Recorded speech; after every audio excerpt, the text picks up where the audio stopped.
Hi, everybody, and welcome back to my channel. Today, we're actually going to be discussing albums of the year.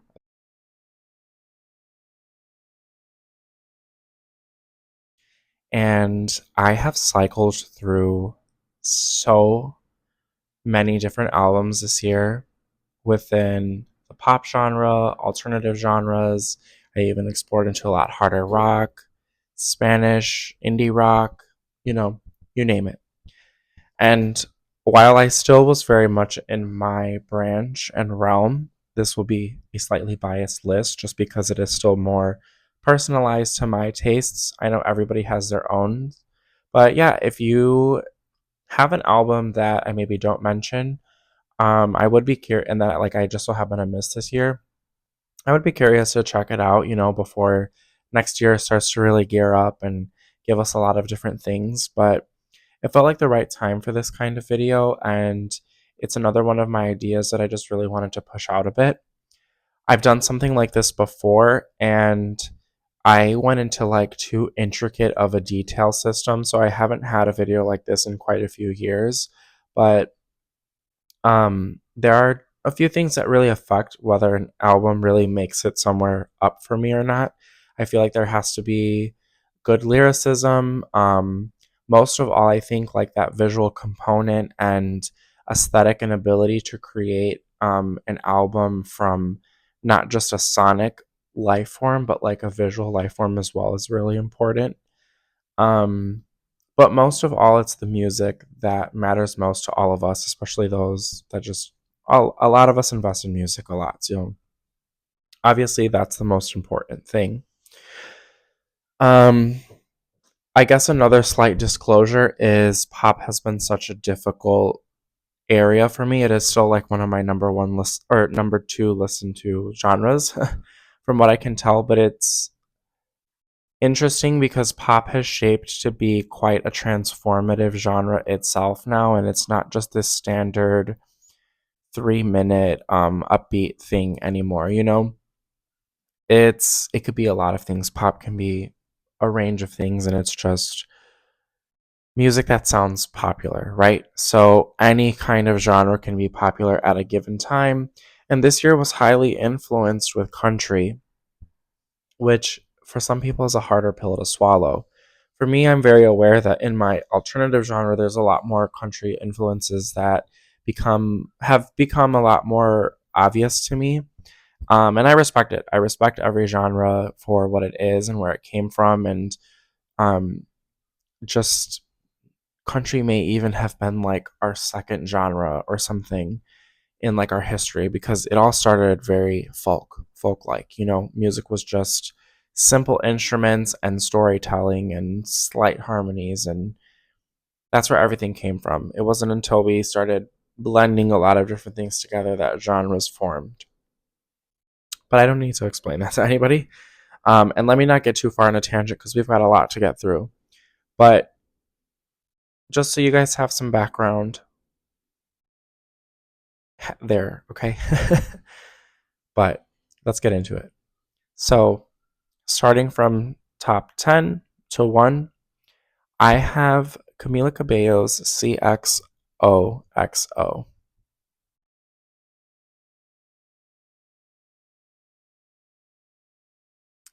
And this was quite a grower of a record for me this year. I have to admit, I was definitely on the Camila hate train when she was first coming out, and I'm allowed. Okay. I have actually followed Camila's solo career ever since she left Fifth Harmony. I feel like with any of my girls that I really, really enjoy, I have to be hard on and tough on just because I do expect, like, I don't know. There's a few like topic conversations around this, but as an artist myself and the pursuit of growth within artistry, you always want more for yourself and you always want to challenge yourself a bit creatively, I would say. Um, and Camila did well with her very first album. Obviously, it did really well, but it most of that album is definitely like for a time. My personal favorite of hers is Romance. I think that is like what we know as pop to be as true and in depth as possible. That is like the core of it. Familia was a good album as well. And actually, Familia has a lot of maybe some of my favorite songs from Camila. Like, it definitely showed her artistic growth really well. There's always like a Camila hit that just has to be in there, and it's like slightly a little cringe. And I feel like it's part of her personality. She has a little bit of like an annoying quality to her, but she's also a very lovable person and a character. And I do enjoy following Camila as an artist, but it doesn't go without saying like where as a fan we kind of look for things, I guess. So Camila was also very much on the copycat train, and it's unclear whether it's her team that helps create her visuals or what. But it seems like she had more of a hand in her visualization this time around, and it is ultimately why I have her album ranked in my top 10. I think, in comparison to a lot of other pop artists this year, they were not quite as experimental as Camila went with her record. And granted, I don't love it as a whole. There is a good amount of the record that I have saved. Um, and this is like on the conversation of like nothing is perfect. And it's to each person. You know, somebody might think this is like a 10 out of 10, and they would be right. Like, you know what I'm saying? But there's like a perspective, or like, how do I say this? Not me trying to sound like super profound and stuff, and I'm not like anything, anyways, but sometimes you have to just let an artist kind of put out what they're doing and presenting in full, and then maybe like seeing the bigger picture will help most of the time. And I feel like that's what happened with me with Camila, because when she started, it was just very like, it seemed like a take on the Y2K aesthetic, and in a way it is. But once you kind of have the whole story that this is a very like Miami love letter for her, and it's almost a love letter to how she grew up, to her girls, to womanhood, um, to almost like a party culture in a sense and in her own way. Especially this year, it worked in like conjunction with the party girl aesthetic that like Barat gives. I feel like Camila also had a sense of that, but because it's a little bit more personalized, I think the intimacy of the project held it back. Um, with other things, it doesn't help that my girl has her slight racist allegations, which we all know Camila's not a racist person, and things that happen in the past do not make a person in the future. And I wasn't the biggest fan like of the intake because it was so bold, and it was just like without information or the full album or the full aesthetic. It started to come across as this project that was going to show how, like, how do I say this? It just like slightly felt icky that like all of her collaborations were like intentionally, black artists. And that's what I'm saying. Like, this is a slightly controversial topic, but I feel like our communities should never be more important and like hold each other close to home, because at the end of the day, we are who we have.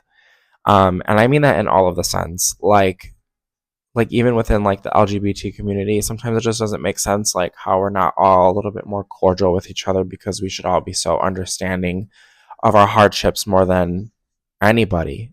And that goes for things with race as well. Like, who the fuck am I to judge anybody? Like, you know what I'm saying? I'm Hispanic, gay, and you know what I'm saying? Like, I have all of these things. So it was a look, But everything worked so well. I think she knew exactly who she wanted on this album. I think she committed to a lot of artists that do come from Miami and have love for it. And the other thing that like really pushed me away a little bit for some time was I wasn't originally a big fan of her cover. It has grown on me a bit, but I still think that there are certain photo shoots and aesthetics that she had that kind of speak a little bit more loudly to what the cover should have been. Um, Her collaborations worked very well. Like nobody really took away from her. I really love Eam Triplin's feature on Baby Pink, for example, which is a deluxe track. And I think what helped make I think what helped allow me to grow like the love that I had for this album was just yeah, like the artistic approach and the artistic vision specifically. Because you have this very grainy Y2K aesthetic. But it didn't go so far like everybody does go, like with the very common Y2K aesthetic. She just did it in a very natural way. She let herself just kind of be a hot girl. And this is the other thing. I feel like we've been craving a hot girl era from Camila for so long and have wanted that for quite some time. And we could have gotten it very early on in some other projects, and she has, given us a bit of a riskiness, but she's never gone as far as she has to this time around. Even in like her online persona and demeanor, the confidence she carries, this like I don't give a fuckness about everything, it really shines through and makes the music that much better. Um, and I do think I will never fully understand this project as a whole until I hear it in Miami specifically. I just think it would click so many different areas after spending some time there, which makes it more of a seasonal project. Like I would enjoy this more if I when I revisit it in the summer, for example. There's not a lot on here that I would carry with me too long, unless I'm in like a really good pop mood. And there's things that like can fit in other places if you ever want them on a playlist or something like that. But I just thought conceptually as a project as a whole, it worked really well. All of the colors, the blues, the like slight grayness of the whole era and aesthetic. She had some of her best photo shoots I've ever seen. She wore her blonde hair very well, especially when it was like the long wet look. Um, the Spring Breakers vibe, just like being a hot girl on a boat on the water, um, being with all the girls. And she did a lot artistically. Like, I even feel like I think her era was just a hard pill to swallow first with I Love It because it created this controversy. But at the end of the day, the noise got it traction and popularity, and people did like it. And though that's not my favorite song of hers, that's still a hard listen. There are like a lot of elements that really haven't been explored fully in a more pop stream sound, and I think that this is a project that will age well over time, and I feel like I was noticing that more as the year progressed, that this was an album that I would oddly go back and try to revisit. And sometimes when I explore an album and I go back and listen, I will only give it maybe like another second chance. And if some songs just don't click with me that second time, it just usually, just I usually just won't ever go back to it. But with Camila, there was something that I kept wanting to explore because the things that I did really like made me crave a little bit more of what she was offering. And then she had a lot of visuals that paired with everything. She was putting out those Vivo performances that had a whole complete aesthetic. She was popping up at festivals and doing a lot of really cool things artistically with her tour and her setup. And there was a lot of investment that went into that, as well as her live television performances. She did a lot of different things and showed a lot of her anger, and like there's a lot of feminine rage within this as well, and frustration, and you know there's a lot of feelings like regret and there's an awareness to everything. And so I feel like it still made it this personal album that feels like something more authentic than a lot of other artists gave us. That is like the best way I can put this. Um, the things I really disliked about this album were her Drake features. I think there was a bit too much of a focus for him. I don't think I will ever gravitate towards Drake as an artist. I respect him for what he's given to music culturally, and he has had his impact. But Drake really releases an album like every year, and he does the same thing, and he occasionally experiments with like dance sounds and things like that. And so he's a good summer artist. There was just one song where like it was basically just his song though. And then there were a couple of interludes that I feel like definitely add to the sonic landscape of the record, but aren't really necessary interludes to have completely. Um, I really liked when she came out with her deluxe. I think she gave it a good amount of time to let things kind of marinate with the first part of it. And we've never gotten a Camila Cabello deluxe, but everything she had on that, I think, like minus one songs added to the project and heightened it a little bit. Like Baby Pink and Friends Kiss and Godspeed are some things for sure. And I want to say that Godspeed isn't like an all the time listen, but to when you like if it comes across on shuffle or something, I feel like it's worth sitting there and going through because it's an intense song lyrically and it's quite an experience, even though it might not always sound like the most enjoyable thing. Does that make sense? So it's a bit of an interesting album, I think. But I again like if you get it, you get it. And I think in time people are going to be like, oh, we slept on CXOXO. That's how I feel. There are people that have understood this, kind of more now and have really given it the love that it deserves. And I think Camila's best route forward is to honestly do some sort of 12 to 20 intimate tour run next year with this project and incorporate a lot of familia and a lot of romance and like a song or two from her first record because she hasn't toured in a lot of years. She hasn't had a solo run tour in quite some time. And I think that she should probably really gauge her in person audience because a lot of our stars now are so reliant on what they can do to be successful as an internet persona. And Camila's been such an internet persona for so long and she works so well and her music does well. But a part of that experience is being in person. So I think it was smart to be soft launched essentially with festival sets.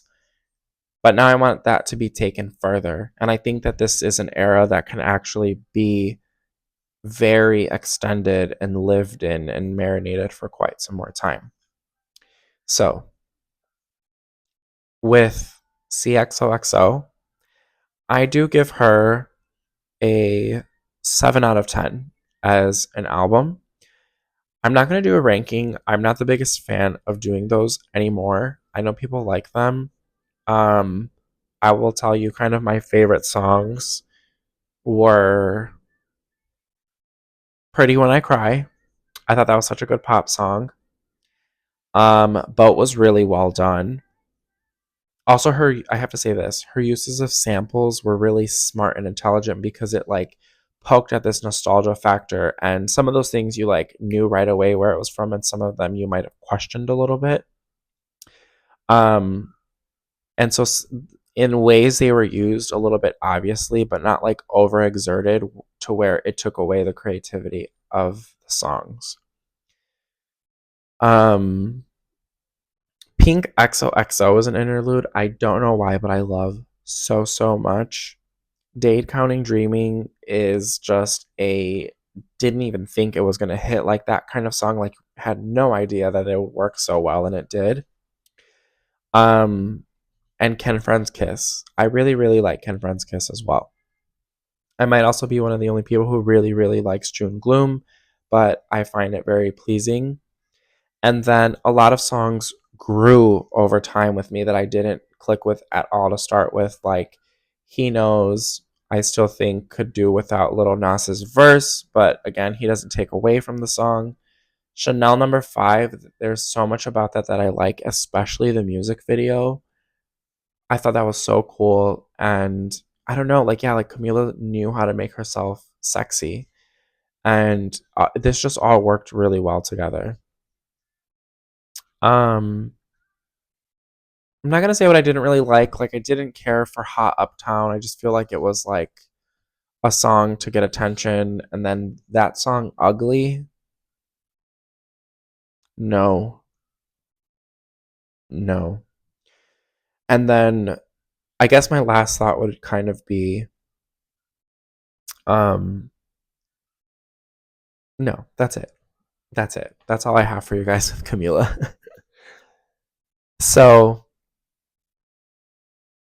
album 9. I have the album X's by Cigarettes After Sex.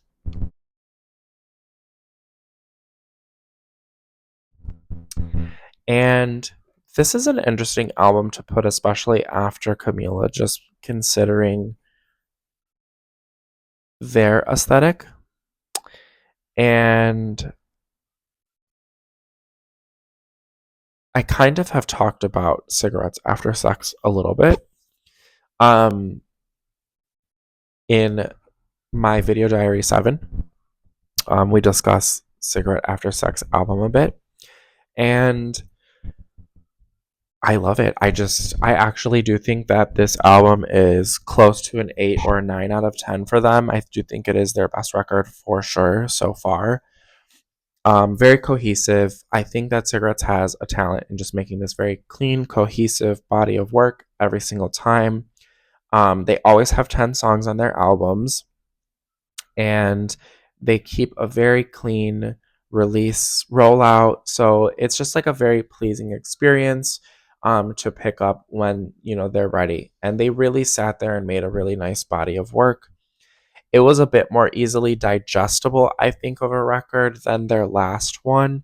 Um, I do will accentuate that the boys need to step up their live performances a little bit more and really go all out. I think even with bands that have a calmer ambience like this, there's ways to make a show really exciting and pleasing. And I can't speak on it fully because I didn't get to see them this year, but like live television performances and things like that, like they should have some grit and grab to it. Because when you're trying to gain some type of audience, you don't want them to get bored. And I feel like Cigarettes is a band that I just enjoy listening to rather than I enjoy looking for live performances or music videos or things like that. And I feel like I want, with all of the music that I listen to have some type of excitement aside from the audio quality of it, because I already know that part's going to be good. But I want things to come alive. And so I think that this album could have been a little bit higher on my list had they given more of an era other than what's already expected, because I'm always expecting some sort of black and white film aesthetic from them, and it's usually just artwork within singles and lyrical videos with like a similar imagery. I want conceptual videos with some of this stuff, especially when majority of your lyrical content is about just sexualization in general. Like, and I think, they make good baby making music, obviously, but it gets a little weird after a while why we're talking so much about vanilla sex. Um, because at that point, give me a very sensual music video and just go crazy with that at that point. You know what I mean? Like, um, so I don't know. We won't talk about the boys too much, but I did really enjoy their rollout.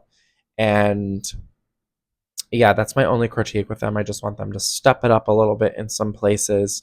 But you guys do great with music, and I will be there every single time. Again, I can't really rank the album overall, but I want to say that this was just a through and through, like every single song is so good, actually. Um, Tejano Blue, terrific. Baby Blue Movie, probably one of their best songs they ever made. Dark Vacay was great. Hot is really good. Silver Sable was so cool. Hideaway is cool. Holding You, Holding Me. Like the whole album is really well done. And the thing is, I don't revisit this album super often because Sigs is just one of those ambience listens from time to time. I did stream their album when it came out quite a bit. And I will place Cigarettes is a good like playlist song, like you finding a song to put like on a playlist to like really smooth out like a transitional sound or something. But yeah, I will give Six After Sex a 9 out of 10 just because every song on this album is actually genuinely that good.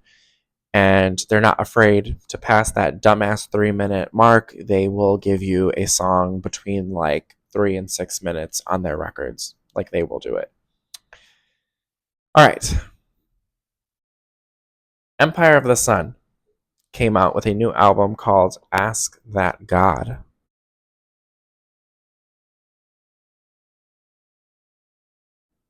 And this is also going to be a discussion in my next video diary breakdown. It is going to be episode 8, specifically for the month of August. But I do want to talk about it now because I have been quite excited to talk about this album with you guys.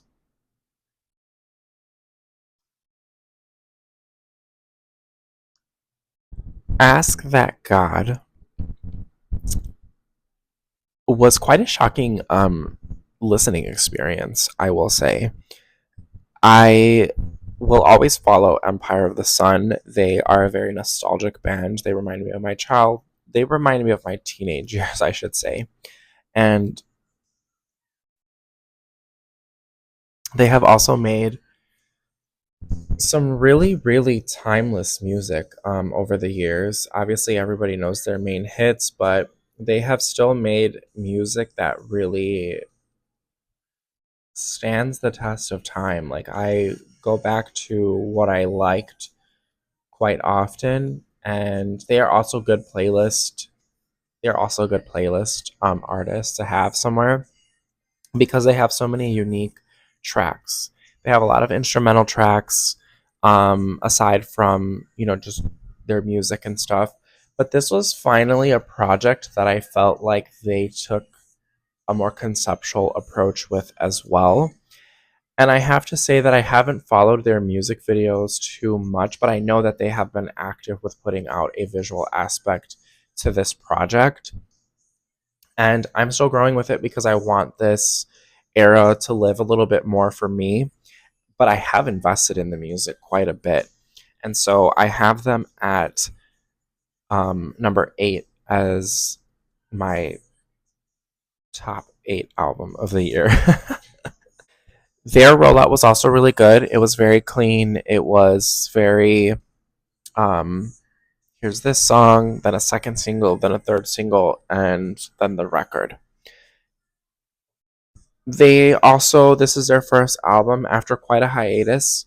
Um they've been good at keeping themselves alive the past few years, but I want to say their last album was like 2016 or 17. It was called Two Vines, and it was very similar to a lot of their past work. And this is the thing that I will say about Empire of the Sun is that they are so good at who they are that every time they make a project, they are who they are, and you can tell right away.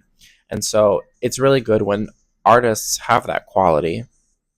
And if you don't know who they are a duo artist. So it's just two of them. And they're just weird, like, and they're not afraid to be weird. And the thing that I really love about them is that they do explore this more feminine side of masculinity, essentially. And they're not afraid to be that, you know.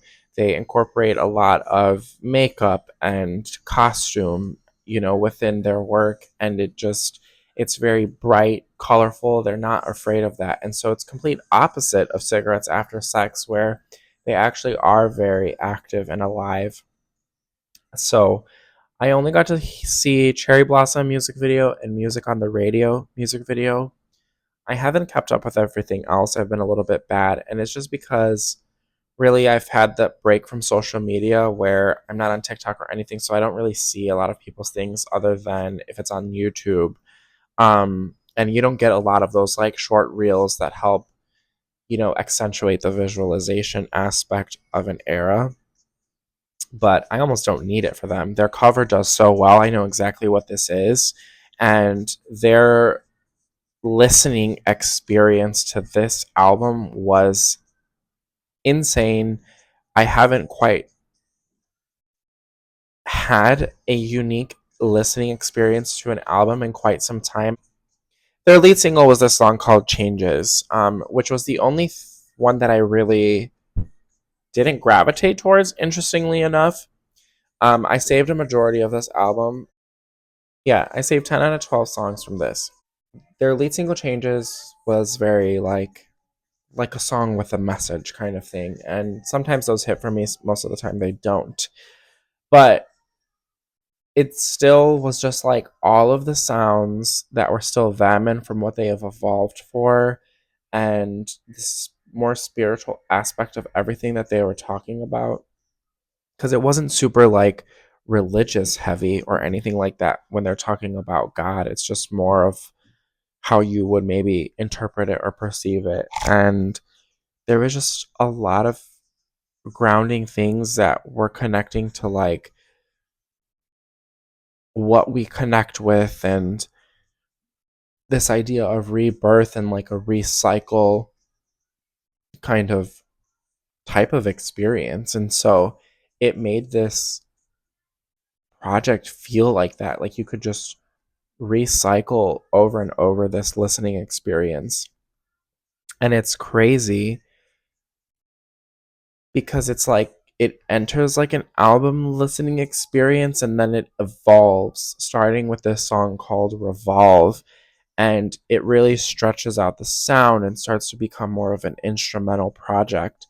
And then Wild World is this track that really stood out to me because it reminded me of a video game, specifically Stray, and the little robots that you meet in Stray. They're like an interpretation of souls of people that no longer exist on this planet. Um, but they had a similar tone. It was kind of crazy the connection that it had with each other, but that like voice is just speaking on that concept of like we were once all these things and now we're this, now we're human, and now it goes to this idea of our spirit yearning to yearning for humanhood, essentially. um and then Rhapsodize is another very extended version, and it's twinkly, and it just the album takes a turn where it's almost fades and stretches out and like just disintegrates, and it transforms from like a generic listening experience to something greater. And I don't know how else to explain that, but I really enjoyed this project from them. It was creative as hell, and just from the construction of the project itself, like I didn't really need more than that from it. But now that we're talking about it, I am very curious to more of the artistic elements that went into this, and to see if they have, you know, some artists will put on YouTube those little like visuals to help kind of create the world. That's the only thing Beyonce did for Cowboy Carter. But it helps sometimes, you know, to really see colors and things go with sounds. But yeah, so I love Empire of the Sun. Ask That God is a terrific album. I would give it an 8 out of 10.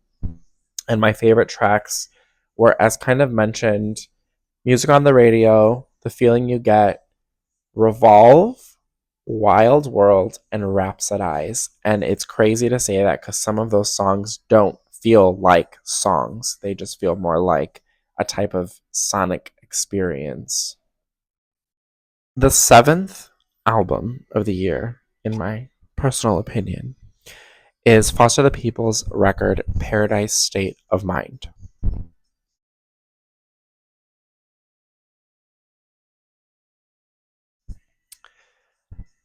And this was a tough album to put above Empire of the Sun, I will say, because it is still a grower of a record for me. And I just foresee it already. Like, and this is just like an intuitive thing that I feel like I carry sometimes. And I'm not trying to sound like any type of way, but you can start to tell within lengths of time when an album will be good later in life than where it is now. And I feel like that with Foster the People and this record. It's very good now. I just think that in a couple of years it's going to be like really something.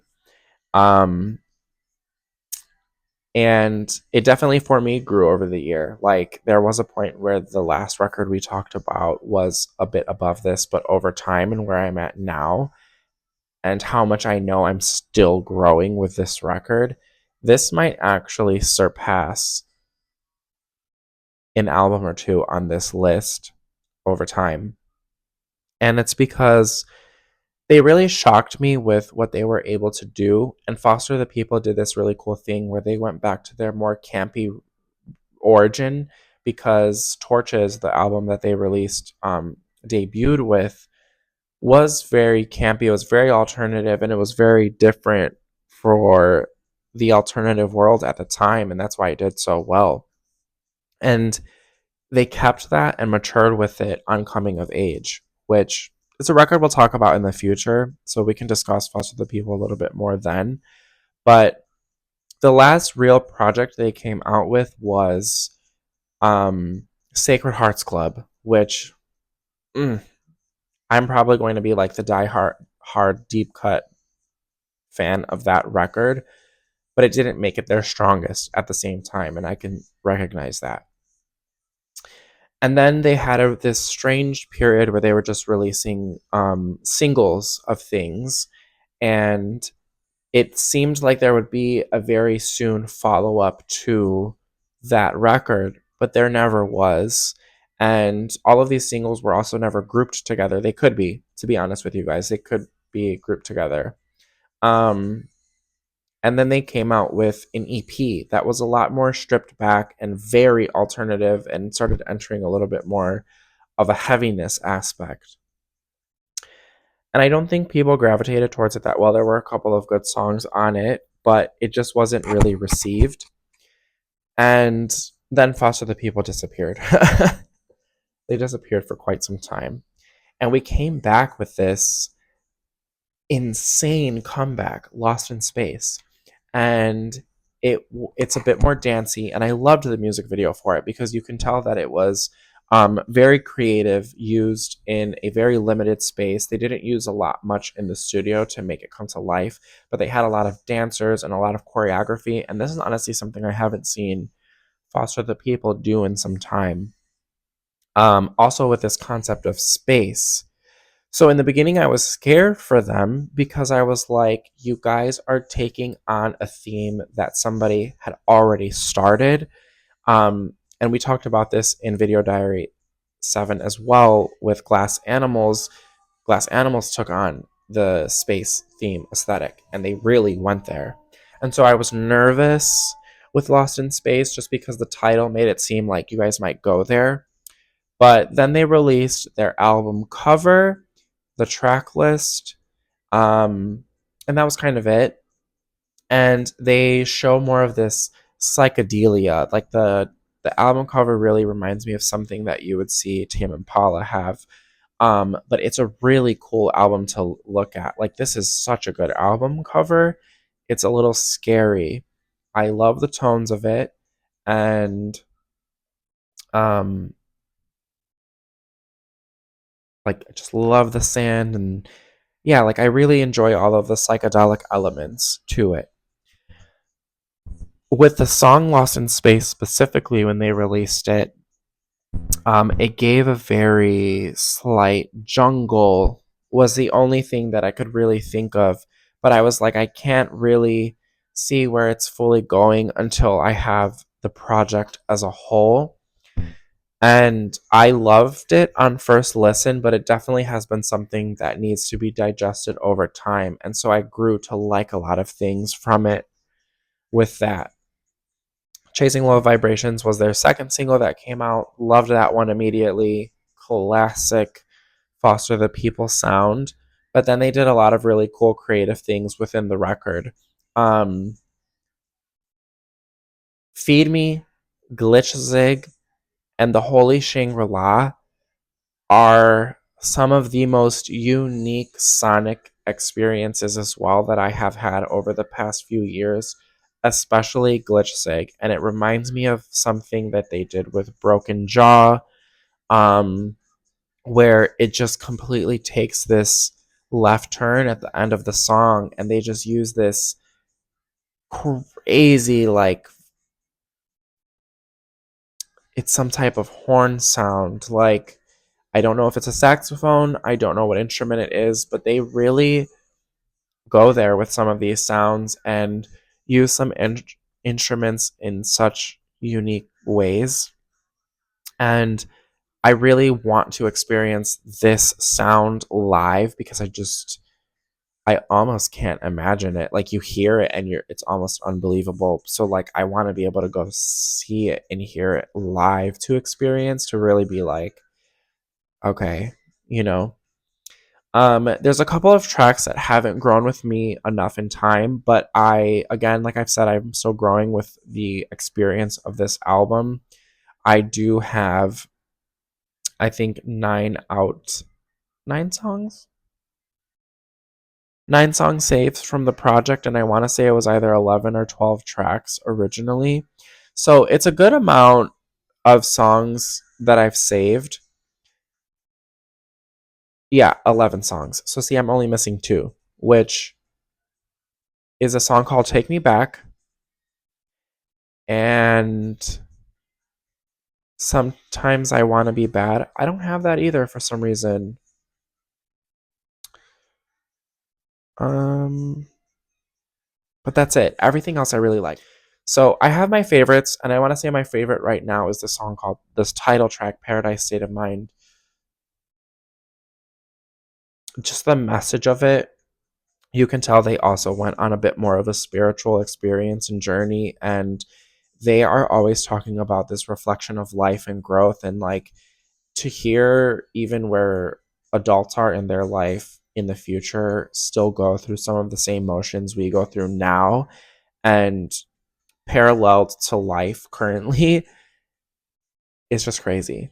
So I like that this album feels like I can actually learn from it, on a more hmm, that I can learn from this album on a more personal level, if that makes sense.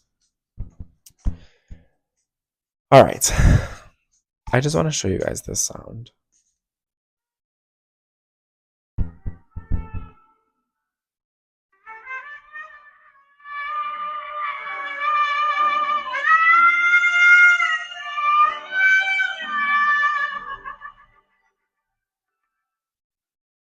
Crazy how I knew the exact spot to put that at. But yes.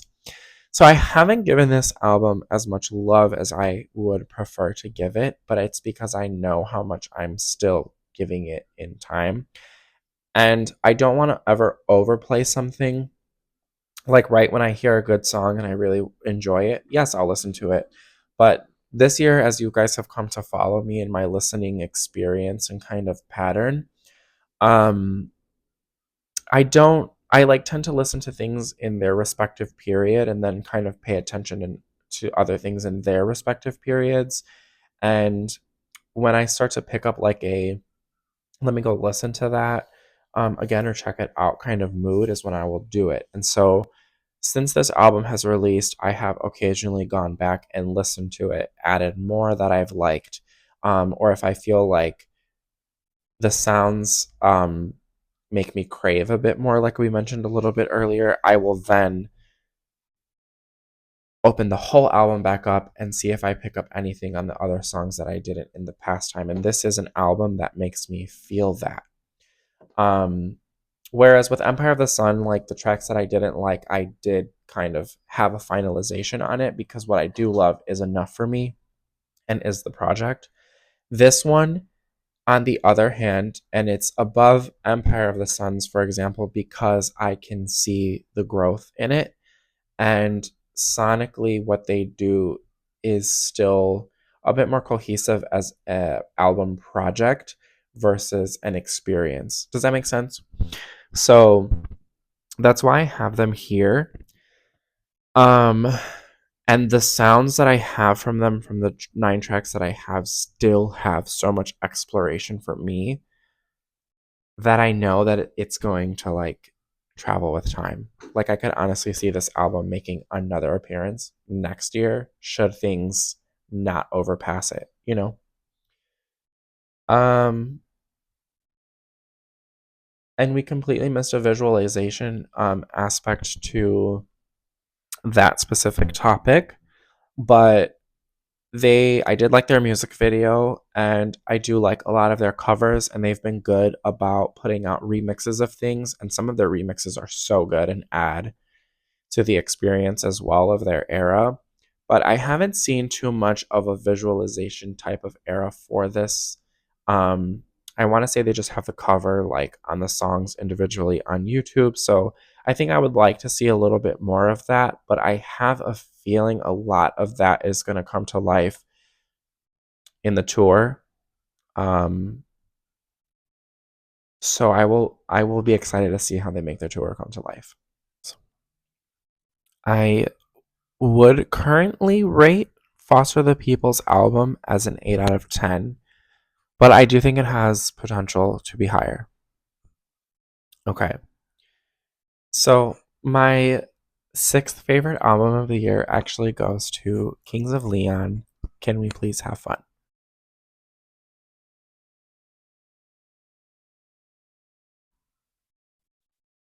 And I'm shocked with myself because I feel like I've deserved to give Kings of Leon a lot more respect over the years with how much I do love them and listen to them and have them in my corner. I just haven't given them like the correct energy that they deserve from me as a fan, I will say.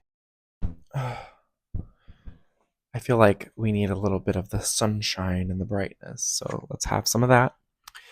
But Kings, like we need to listen.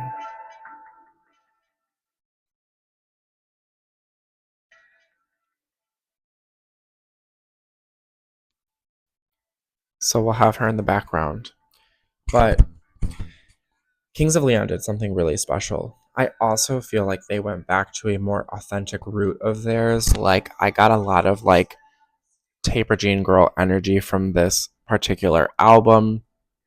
Um because they have played around with a bit of a more country route and stuff like that. Like there was Mechanical Bull, and the record with the Palm Tree as well has a bit more of some Western qualities to it as well. So they carry that with them sometimes, and like they are an artist where I feel like have a bit of that more country influence from time to time. But you will hear it in like a singular instrumentation, and so it doesn't pull away from all of the more alternative aspects that are brought within it. But Kings of Leon was originally also higher on my ranking, and it's just because they came out with such a good album. And when I talk about music, you guys, like this record was music, like at its finest. And again, they have their good classic rock, but if you want to hear like a lot more in depth my thoughts on Kings of Leon, I have a specific deep dive towards one of their records, um, where we kind of have conversation a bit about that stuff. But their rollout was great. I love their album cover. It's kind of simple and clean. They always play around with like a bit of borders. But they finally have themselves on a cover. And they have before, but they always kind of played around with how they looked. So it was still a bit more of a playful cover, where now they look like a full on, just cohesive band. And they just work so well together. They have that whole factor of every member has something that feels participatory, and so it just feels like one unit. Um, he also has such a unique voice that I just can't help pull away from. And he's also one of those artists that really, I feel like, speak for a lot of the emotions within me. Um, Scene is one of, hands down, the greatest songs I've heard this year and of their work. But if I kind of mention songs I like from this album, it's a majority of them. Scene, Split Screen, Actual Daydream, Ballerina Radio, like everything on this album was pretty much like just such a good song. And the energy that they put back into this like gave so much life to it as well. Um their visual aspects to all of this era, I would say, were pretty safe. Like, um I've seen a couple of their kind of concepts places before, like inspirations before and stuff, but I will say they went off on their concert. And I kind of, when I was seeing videos and stuff, wasn't the super biggest fan of the stage setup, but when I got there, it was a lot different of an experience because I got to see it in full. And a lot of their lights almost looked like a city of a sort. And they just kind of jammed out into it. So it was still simple, but they really, you could tell, went there with the stage setup. And it had a lot of light elements and certain segments that helped slow down the show or speed it back up. They even put, like, beach balls in the pit, and so like they made everybody get up and have fun and have a good time. And I did really enjoy their show, but I went by myself, and so it was a little bit of a harder time with the crowd that I was in to really kind of enjoy it. And I feel like there's certain shows that I feel like I would like somebody's energy to bounce off of, and I really didn't have anybody around me to bounce off of. Um because you can tell fans that are there for just like the hits versus the fans that are there for everything. And I feel like I was maybe one of the only people in that crowd that really liked all of the new album as well. So it was nice to have the energy when things came up. They also felt full circle for me because they were doing songs of the city. So every show they would play a song specifically towards the city. And for my show, I really liked a song growing up called No Money. And that one's on the Palm Tree album, the very sienna colored Palm Tree album. But I loved that song for so long, and I put in my request for my own like kind of preferences. But it was kind of a shock to hear that one of all songs, and I was just like, "Well, like this is a really cool kind of full circle moment." Um, and so it was really special for me, and it was one of those things that I made sure I guaranteed had that experience, was to finally see them live, because they've been on my bucket list for quite some time. And I told myself, no matter what happens, whoever I go with, if I go with anyone, I'm going to go see them. And sure shit enough, I did. They had the perfect set list. But if you want to hear more about the concert, there is a concert video of the year that discusses that experience a little bit more in full. Um, with the album itself, I just didn't dislike anything. Again, they're not afraid to push the length of a song when it needs to be there. And I give it a 9 out of 10, honestly. We're reaching a very difficult top 5. And this one I arranged, and it's crazy because albums that I really were grounded and set in stone on in the beginning, I did make some honest decisions with myself. So I want you guys to know that, even in the fact that my taste is a little bit more biased and centered towards the things I enjoy more, I still really sat there and like was honest with myself about some of these projects. Slightly adjusted because this is getting serious. So, our top 5 album goes to Billie Eilish's Hit Me Hard and Soft.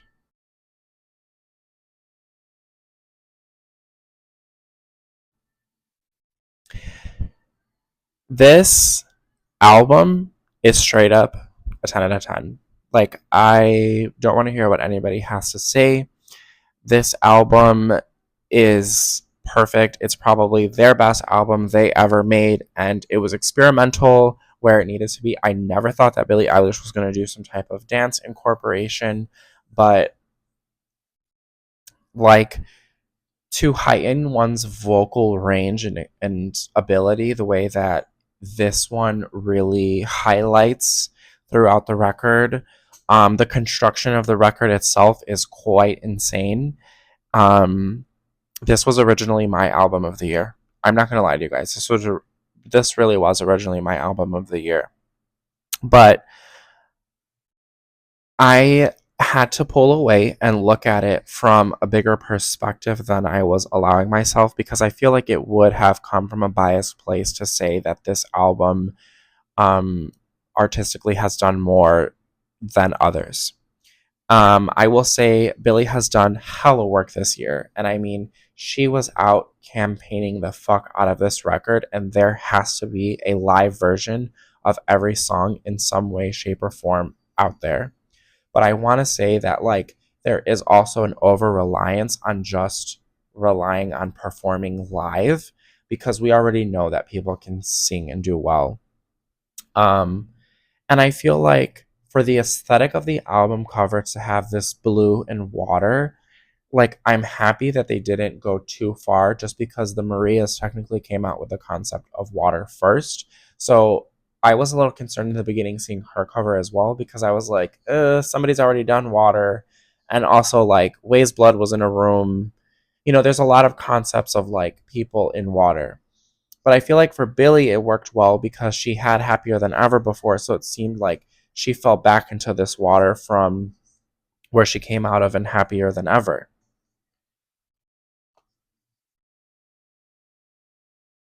Like, I don't know. And Billie is just somebody that I've loved for a long time. And she's one of the rare artists that are truly younger than I am, one, that I really look up to in just the talent perspective, the artist perspective, the perfectionist details perspective. Like the fact that Billie has her hand in every single thing she directs, all her videos now, everything is hers, and you can tell like 100% of the way. But I feel like, yeah, they stripped back and took it easy this time, and they did make music videos. I think, like, for example, Lunch is clearly her bad guy of the era. It's her, um, God, what was the last one called? Therefore I Am.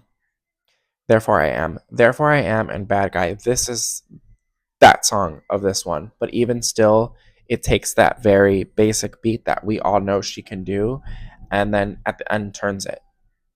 There are elements within Skinny, Chihiro, The Greatest, and Blue that and Bittersweet that all play with sounds that are in other songs that are parallel to something or come up later or are fully blown up and performed in its biggest scale. And so it's these foreshadowings and hints within the project that really make it stand out and put it all together.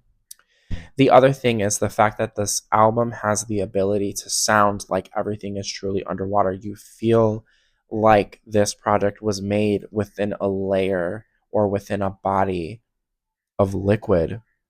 And it's just really fucking cool, actually. Um, so those are all my positives. The thing with Billie and what really puts her underneath things, I think, was the effect of conceptualizing to a full degree. their like lunch, and this is where I'm gonna get into the visual stuff now. Visually, it isn't that cohesive and everything is unique. Like lunch was an all white video. She was just her normal self, you know, the allegations just came out, so it was Billie being a lesbian. Like I don't know what to tell you guys. And it's also like it was clear inspiration from Justin Bieber's video, where they're just dancing with like the white background and stuff. So for me, it was a bit lackluster of an opportunity. Um, like Lunch didn't need a music video either, really. Mm, Chihiro, Chihiro is a great music video, I will say, but it is simplified really, and there's a lot of just inspiration from Spirited Away specifically that makes it really enjoyable. And I love the color palette. Don't get me wrong. I fucking love that color palette. I just feel like sonically with a song like this that like goes there, I wish a lot of the visuals would go even further than they do. And Billie is successful on this simplicity within the videos, which is good because our where our culture is now socially is we do expect too much, and instead of just sitting down and enjoying clean art, like you can go to a museum and the paint like there would be a painting that's like all a mod color with like a red dot somewhere, and it could be considered the greatest painting of all time. And it's because we lack the ability to look at something and look and analyze that alone. And so I feel like with time, the Chihiro video will age really well. Like it's one of those things I can see standing out in the future. But it doesn't take away that like we all kind of wanted this big extravagant thing, especially with music that goes this crazy and with an album that's this crazy. There was more of a concept I felt like to Happier Than Ever than there was to this. And it's just because they had photo shoots that were cohesive and things like that. And this is more of an era where Billie had a lot of photo shoots and interviews, and she was just out there doing her thing, and like that's where everything kind of was. And not to mention she performed for the closing ceremony of the Olympics. Like what? um and she did a couple of more acoustic versions of things, and like I said, she highlighted her vocal range. She went on tour solo for a lot of this show. Like she's really independent and pulling away from her brother, and it's fine because he's his own artist. But yeah, I don't know. There's something that I really feel like is missing to pull it all in together. And I think with the expectation that there's a second part to this album, it made it feel like that was going to come in later, in the later part of this year, and we were going to get this really big experience. But Billie is one of those people like Dua that I think really extends and takes her time with an era. Um, and so I can see us getting like the second part to this, like a year after the project, and her doing another tour with that length. And Billie likes touring, so you can tell she likes touring. So she may even do a combined thing after. Who knows? Honestly, we don't even know what these people will do anymore. But instead of just having a tour that's really centered around this massive light show and like this big cage and stuff, which is cool, and I regret not going to experience it. Um, I have punished myself for not being able to see Billie this year because it's my biggest regret. But I feel like even from what I've seen, like there, like the visual element to Billie's show, other than utilizing the color blue, would have this really cool effect. I don't know. And I can't speak on it too much because I didn't go to the show, so I didn't see everything. I've avoided things because I wanted the experience to be so intense, going into it. And so I have an element that I'm really truly missing. But even then, with what I have seen, been given, and everything like that, I think that there is more life to play into here and to pull things in together a little bit more fully. And so because I don't feel like it's complete, I want to give it more time. And for that reason, I can't just say that because it's a 10 out of 10 album that it makes album of the year. I think that there's more qualities that we have to push into and consider when we're going to give an album to album of the year. Album 4 of this year goes to Eternal Sunshine by Ariana Grande.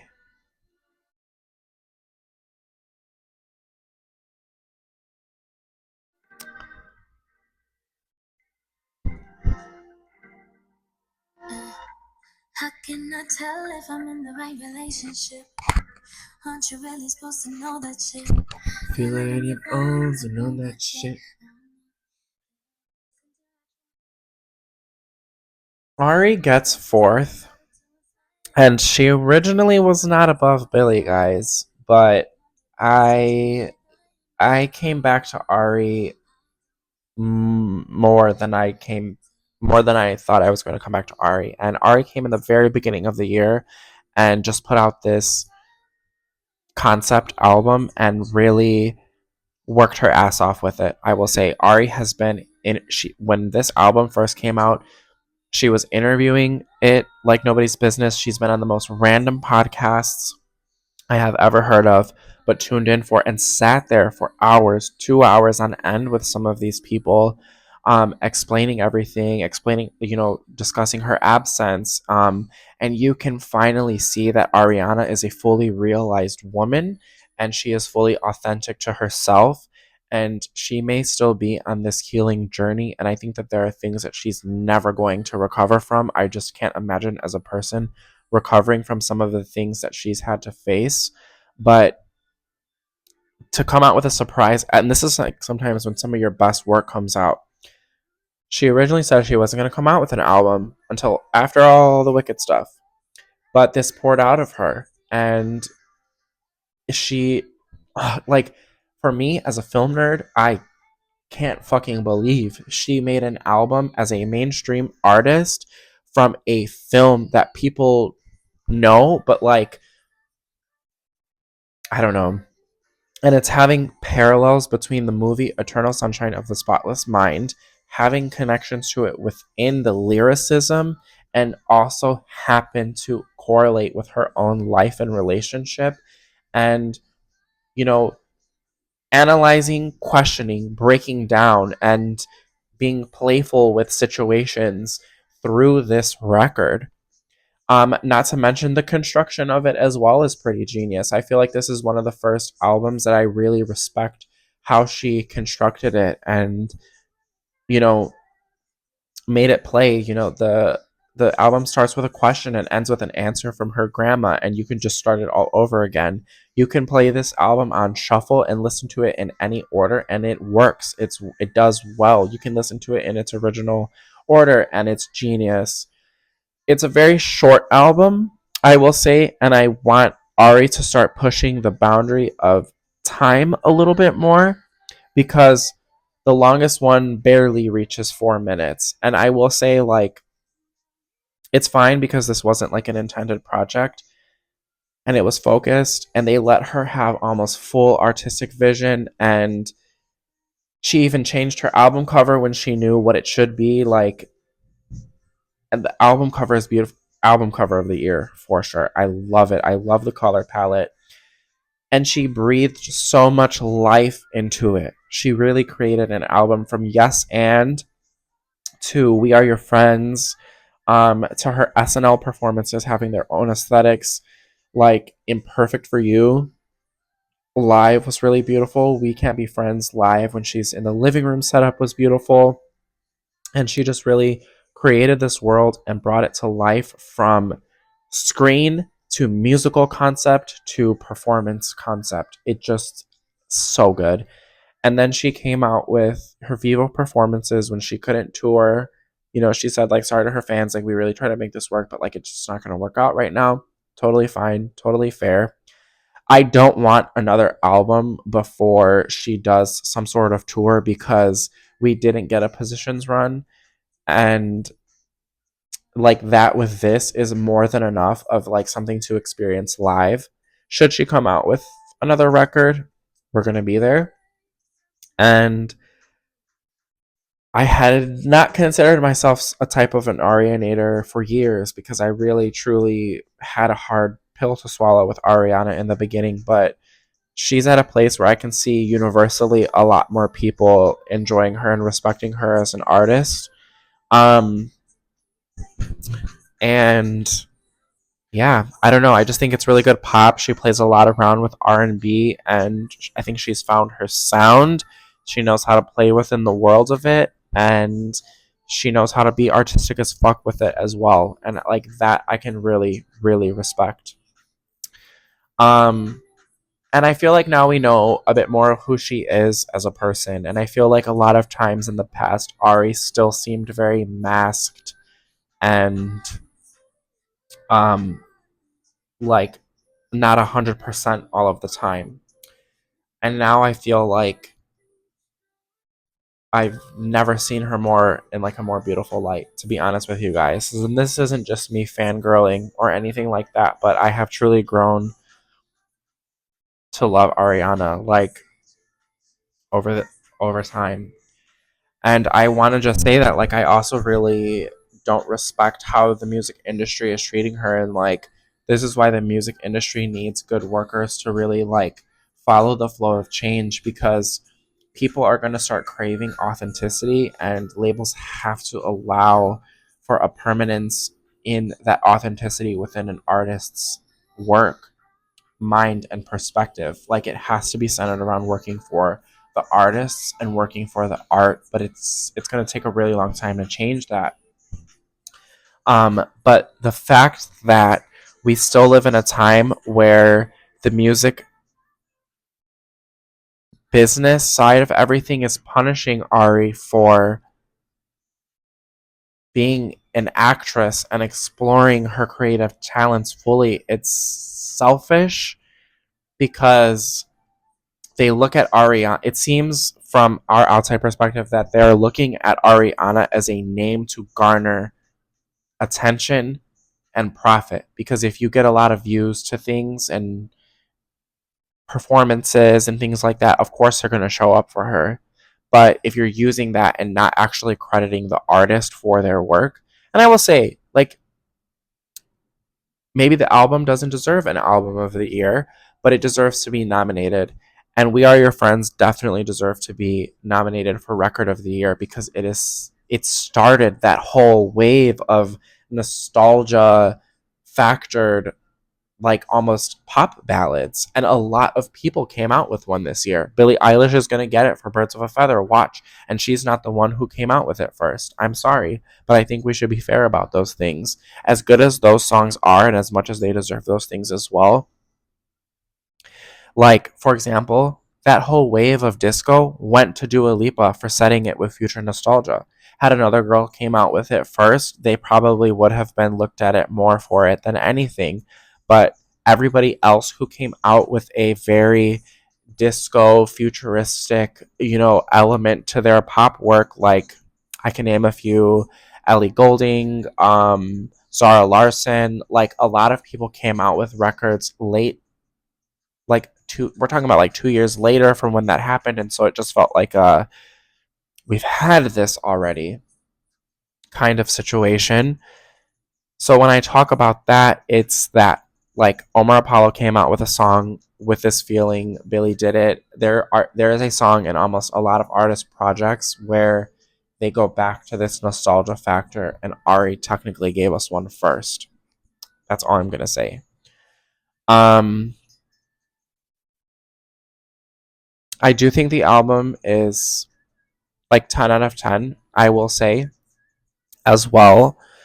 Um, I don't think there's a skip on this. It's hard. Like I could say so much, but the point of everything that I was bringing up is it's embarrassing to punish artists for showing the multitudes that they are, because all artists can do more than just sing, more than just write, more than just play an instrument, more, you know what I'm saying? Like, and everybody should be allowed to explore their talents. If you want to paint something, go paint it. If you want to learn how to ride a new piece of machinery, go do it. If you want to pick up a new habit or hobby, do it. You never know what something is going to lead you towards, and it's disgusting. It's honestly disgusting that they are punishing her for doing well in her acting craft, and she has a long way to go for sure, but you can tell her heart and soul went into Wicked, and everything she's pouring into her interviews and things like that, everything she poured into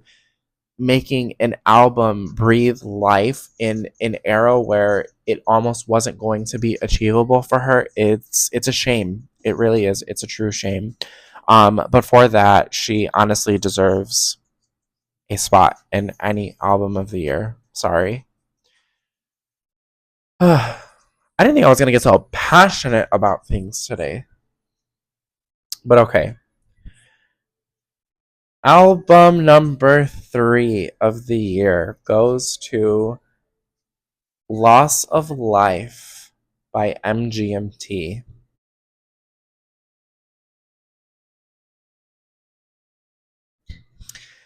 This was a hard album to have as third because originally this was my Set in Stone album of the year, regardless of anything. But I would be a hypocrite if I didn't factor in something for them that I did everybody else.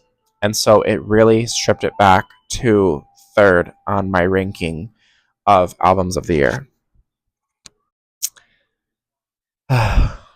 This album came out very early in the year as well. I want to say it came out in February, and it was the finest piece of music that I have heard in quite some time.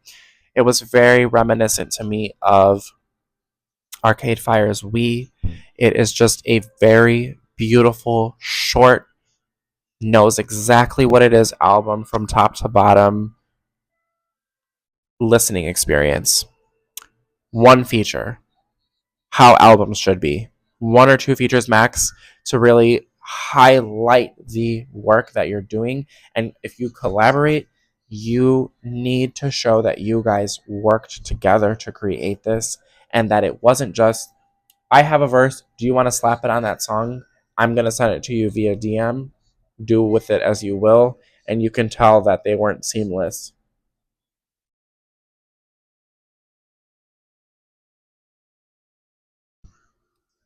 type of collaboration.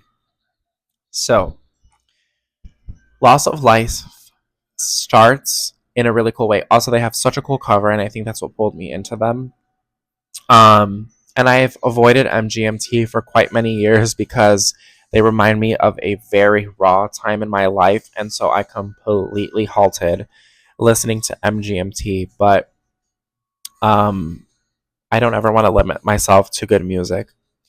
And I also started the year wanting to really explore the depths of all of the alternative music that I do like and really explore bands that generated the era and heightened it the most, because I don't want to just follow my favorite bands and be like they're the best in the world. And I'm not going to lie, this year shook up so much in my alternative world for me.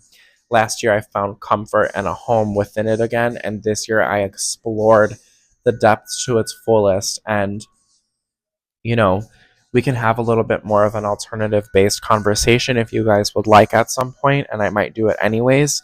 But MGMT was on that list. They are some of the OGs, I would say, in the genre. And they started with Mother Nature, and then they came out with Bubblegum Dog as a single.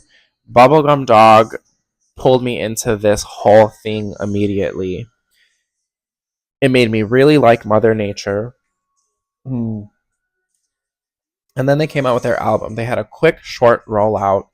And I want to say I haven't seen any music video. I haven't seen any promotion for the album. Like, it kind of just came and passed through. And I feel like they're an artist that just puts the work out. But 10 out of 10 album as well.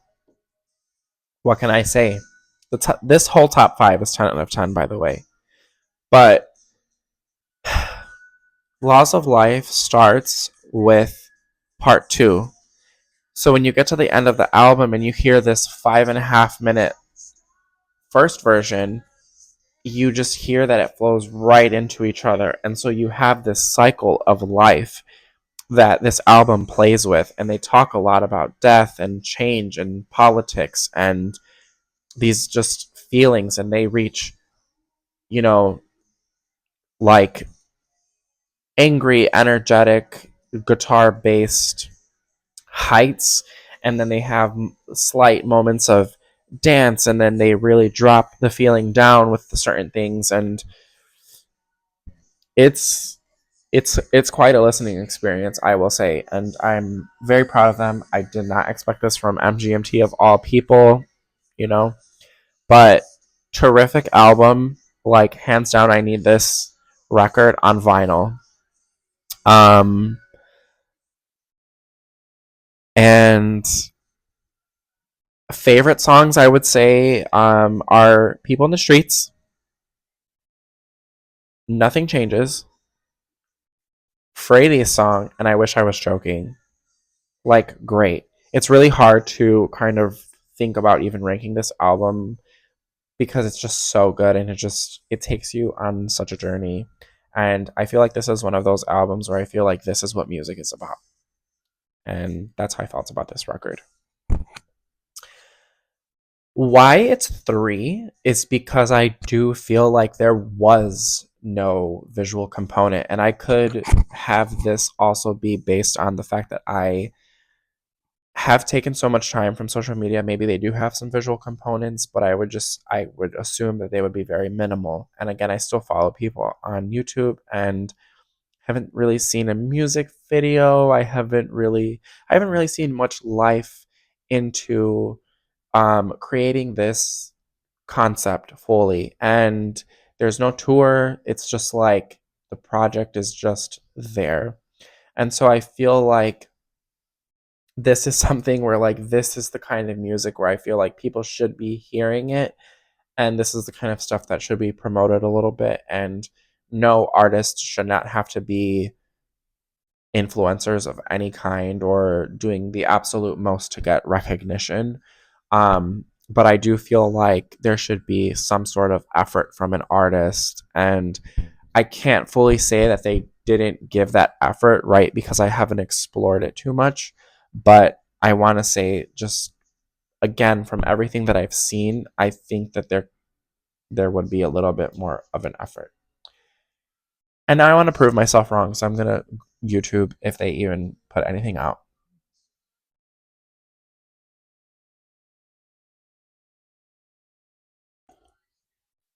Mm-mm-mm.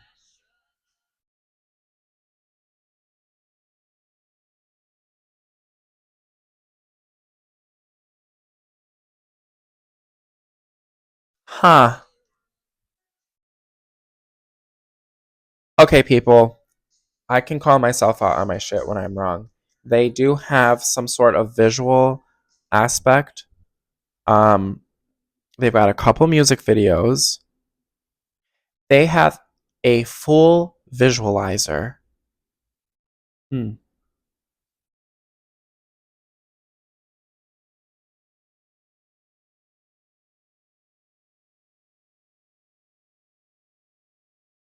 Okay, so they have a full visual concept, a sort of film in a way, a visual film. They have a couple of just very just what the album is, their name in black and white kind of thing.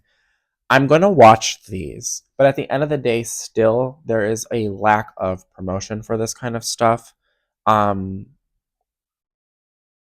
and I feel like even in our algorithms, like my social media would pick up like pulling this in with how much I've listened to this album. So I feel like that kind of doesn't make that much sense to me.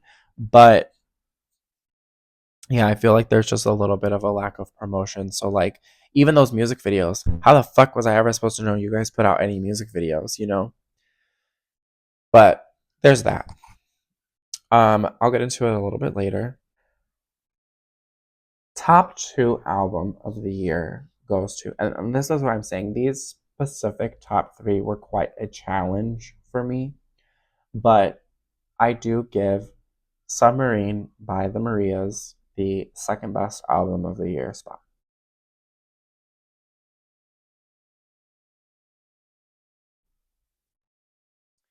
And again, like I said, all of these albums are 10 out of 10s.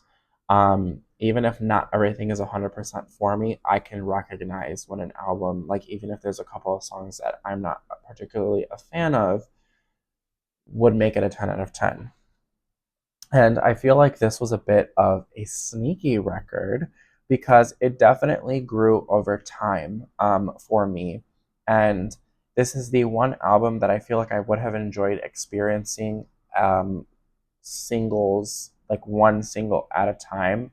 I normally would never recommend that as a rollout plan. I just don't think it's really that great. But every time, and they had a clean rollout too because it was Run Your Mouth, and then it was another song. I want to say it was Lejos de Ti, and then No One Noticed came out with that as well. So it was like this joint two thing, and it was quiet.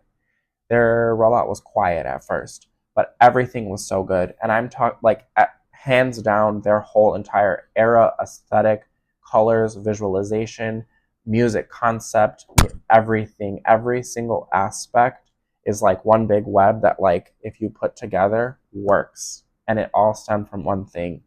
It was the most cohesive, thought out body of work that I have seen in quite some time. And frankly, it might be one of my favorite types of eras ever. They got me with the color blue and they got me with water. So I might be a little biased there because, like, those are some of my favorite things. But their album trailer was gorgeous. I still can't stop thinking about that. Like, that is one of my favorite visually released things, like, ever in the past few years. Um, the music videos were beautiful, and they did have promotion for the album. Their font worked really well. Their back cover looked great. Their album cover is great. The fact that the whole band joined in on going underwater with her, and again, they just know how to bring everything, breathe it all to life. They were not afraid to use different instrumentation. That with this, they have their horns, they have their light guitar, they have their electric guitar, and they're just not afraid to go there. Um, and the Marias is a very ambient type of artist as well, but I feel like they've never been more fully realized of their sound than they have now. I feel like they played with her voice a lot in the beginning, and that was beautiful music. They All of their stuff is beautiful, but yeah, like every time I went back to listen to this album, you hear new things every single time. Just for the album to be named Submarine Alone, and you feel like you're in a submarine listening to all of this, or you feel like you're underwater as well. It just completely took that concept and nailed it. Like, nailed every single coffin. It just it was that good.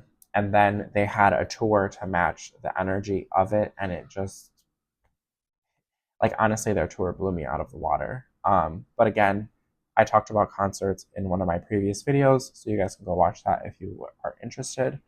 um Shameless self promotion, ill. But yeah, every single song is good. Ride, Echo, Hamptons, Run Your Mouth, Real Life. My favorites are personally Love You Anyway, If Only, and currently Paranoia, but it teeters between like Blur, Real Life, Vicious Sensitive Robot. All of those really get me from time to time.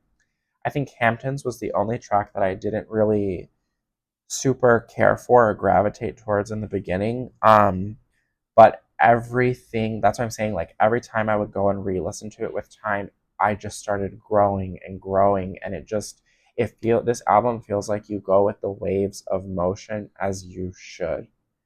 And so I really don't have a bad thing to say about this album, and I feel like it's still going to stand the test of time and continue to grow. And I'm just so excited for the Marias and their future, to be honest with you guys. Like, they have us as fans forever. um, it just, I don't know. It's a 10 out of 10 album. It's fucking terrific. And they really made a very impressive body of work. And they also made such authentic music that I feel like this is the type of music that needs to be getting recognition, um, and being considered for genuine awards.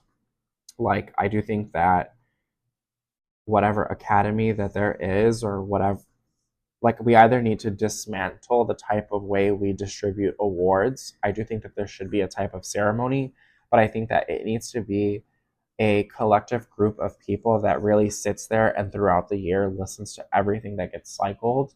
And it could be like a pocket of people, like this group of five specifically enjoys alternative music, and they have been in the professional business for years, and they hear every type between the five of them, listen to every single alternative album that gets released throughout the year and figures it out.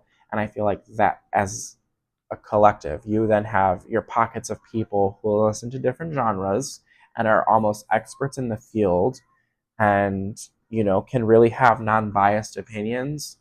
I think there should be a fan factor that is taken into consideration. But I think things like numbers, charts, and whether this thing does hit well shouldn't really be considered. Like, yes, I think people should get their cultural significance, but culturally, they got their significance.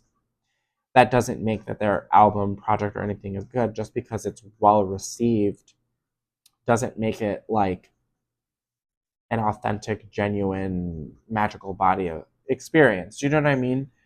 Um, So I feel like a lot of artists get missed for the really good work that they do. Like the Maria should have been considered. Magdalena Bay came out with a wildly creative album. And I feel like those are the kinds of things that should at least have consideration.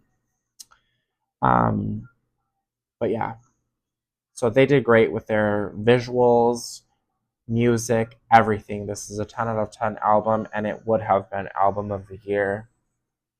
Um, and they just released extended versions of their songs that really make it last. And now they're on tour with Billie Eilish, so I really hope that they get some type of high traction. Um, and I'm really excited for the last album in this trilogy that they're doing, which isn't like a clear trilogy just yet, but because like their first concept was cinema, it was Reds, this is blues. So I wonder if they'll do greens or something and be, I don't know. We'll see what they do, but I'm excited. All right, we've made it to the end, and my number one album of the year goes to "Where the Butterflies Go in the Rain" by Raveena.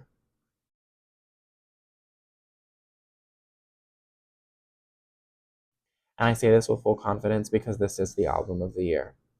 This is the definition of what music should be. I feel like this is the type of music that I have been looking and yearning for a really long time.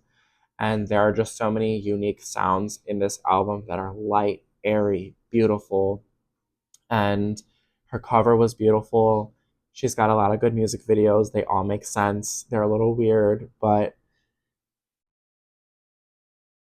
I think Raveena is a scarily fully realized artist, and she is also on this spiritual wave that very few, I think, will follow. And I think it makes her somebody that's easily missed. But she has such a beautiful voice and range.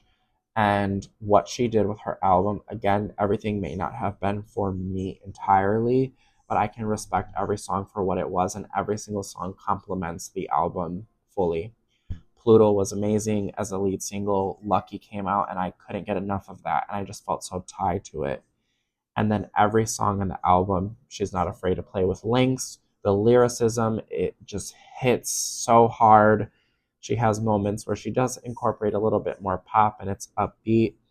Um, but she has very real conversations in this album, and it is a truly authentic body of work, and it is beautiful, and I can't stop going back to it. And I think this is going to be an album that I really flow and grow with the change of time, that feels similar to Mr. Wives' Nosebleeds in a way, or Zella Day's Sunday in Heaven in a way. It just, it just feels like one of those very unique listening experiences that is beautiful every time.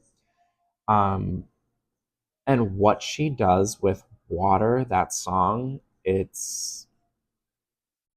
blew my fucking mind. It blew my fucking mind. And I just go through periods where a song just stands out more during a specific area. Like in the beginning of the year, Lucky was that for me.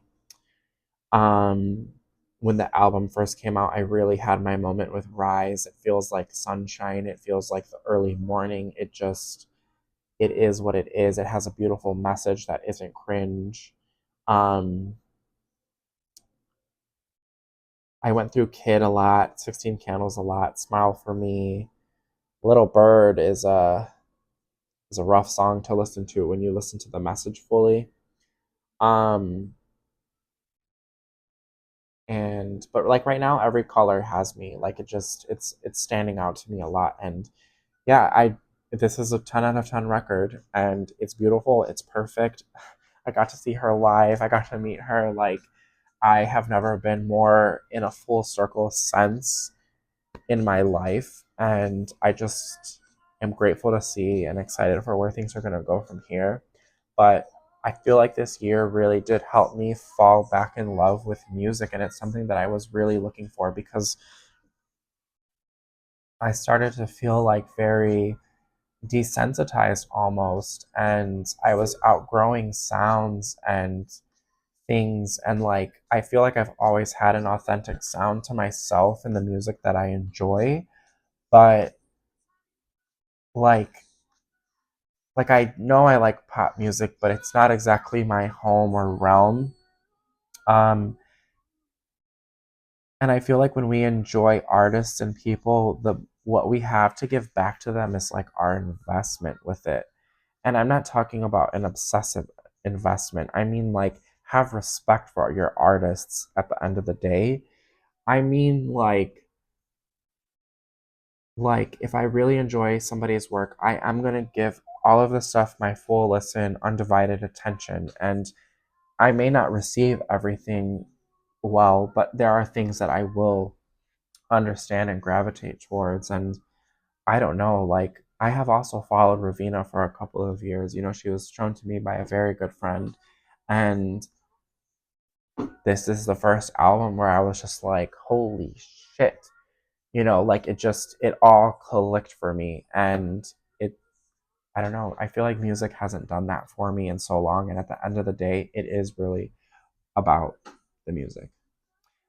And this feels like that very real magic that you get from listening to it, and excitement, and you know everything good about it. This one has. So yeah, those are my albums of the year. If you guys listened this far, thank you. This was a beyond long video, but it's a lot of elements to this conversation that I've really been wanting to get out and pour my heart into. And I haven't done this in quite some time, in a couple of years, and I really felt like this year made me like excited and joyous to talk about these things a little bit more fully and in depth. And I can't wait to continue to see where things explore and grow into. And so yeah, thank you guys for watching. If you like this video, please follow along. But if not, bye.